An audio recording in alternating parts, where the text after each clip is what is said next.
ఒక్కసారైనా చెయ్యాలి. నేనైతే ఏం చెప్తానంటే వ్యక్తిగతంగా సాధ్యమైనంత వరకు సంకటహర చతుర్థి వ్రతాన్ని ప్రతివారు సంవత్సరంలో ఒకసారైనా చేసుకోవడం అలవాటు చేసుకోవాలి.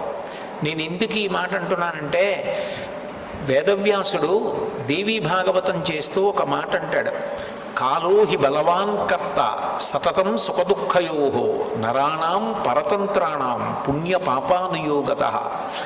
భగవంతుడు మనకొక సుఖాన్ని ఇస్తే మన పుణ్యాన్ని అడ్డుపెట్టిస్తాడు, మనకి దుఃఖాన్ని ఇస్తే మనం చేసిన పాపాన్ని అడ్డుపెట్టిస్తాడు.